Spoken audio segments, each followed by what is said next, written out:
భూమి తలమున పలికడు నవెపక్షులు ప్రాబలుకులో కల హైమవతి విలసన్ నూపుర నినాదమునకు ననుకరణములో కొమ్మల కానందోత్సాహములు ముమ్మరముగ మనమున కదలించును తలనూచుచు గుత్తులు గుత్తులుగా ఇలరాల్చును పువ్వుల నికరమ్ములు.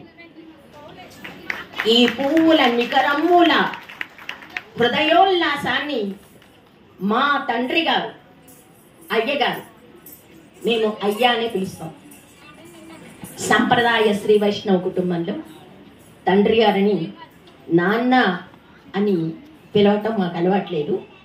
అయ్యా, మా అయ్యగారు పుట్టపర్తి నారాయణాచార్యులు వారు అత్యద్భుతంగా నాట్య సంగీత సాహిత్య అపూర్వ సమ్మేళనంగా మలచినటువంటి శివతాండవ నేపథ్యం నాకు కూడా కాస్త అభినందువల్ల ఈ నేత్ర పర్వమైనటువంటి వార్షికోత్సవ వేడుకల్లో పాల్గొనే అర్హతను నేను ఒక రకంగా పొంది ఉన్నాను అనుకుంటున్నాను. నా పక్కన భాగవతుల సేతురాం గారు, ఇంకా విజయ్ పాల్ పాట్లోత్ గారు, రోహిణి ప్రసాద్ గారు, నిర్మల ప్రభాకర్ గారు, వీళ్ళంతా కూడా నృత్య గురువులుగా మీకందరికీ సుపరిచితులు. ఇలాంటి వాళ్లతో పాటు ఈ నృత్య సంఘను నేను పాలు పంచుకుంటున్నందుకు నాకు ఈ అవకాశం ఇచ్చినటువంటి రామకృష్ణ నృత్య మందిరం వాళ్ళకి చాలా చాలా కృతజ్ఞతలు. ఈ సభలో ఎంతసేపు ఎంతో నేత్రానందకరంగా భవితుం నచేదేవం దేవో న ఖలు కుశల స్పందితుమపి అతస్త్వాం ఆరాధ్యాం హరిహర విరించాదిభిరపి ప్రణంతుం స్తోతుం వా కథమకృత పుణ్య ప్రభవతి అన్నాడు సౌందర్య లహరిలో ఆదిశంకర భగవత్పాదులు మొట్టమొదటి శ్లోకంలో. తాను సొంతంగా సమాధి స్థితిలో తాను ఆ శివ ధ్యానంలో మునిగిన సందర్భంలో ఆయన స్వయంగా ఆయన సూక్ష్మదేహం కైలాస శిఖరాల మీద వికరించింది.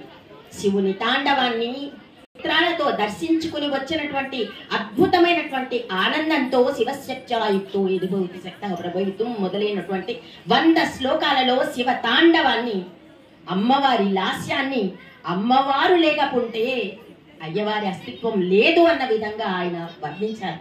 ఇందాక మనం దుర్గా రక్త బీజ వధ చేస్తున్నటువంటి దుర్గా సందర్భంలో ఆ చిట్ట చివర రక్త బీజుని వధించిన తర్వాత శివ పార్వతుల నృత్యంలో కూడా శివుడి కూడా ఆ కాళికాదేవి స్వరూపంలో ఉన్నటువంటి ఆవిడ భీభత్సమైనటువంటి స్వరూపంతో అలాగా ఆయన కూడా నిశ్శక్తుడయ్యేలాగా పడిపోతే ఆవిడ మళ్ళీ కరుణాంతరం అయ్యే తరువాత మళ్ళీ స్వస్వరూపానికి వచ్చిన తర్వాత ఇద్దరు కలిసి తాండవం చేసిన అద్భుతమైన దృశ్యం.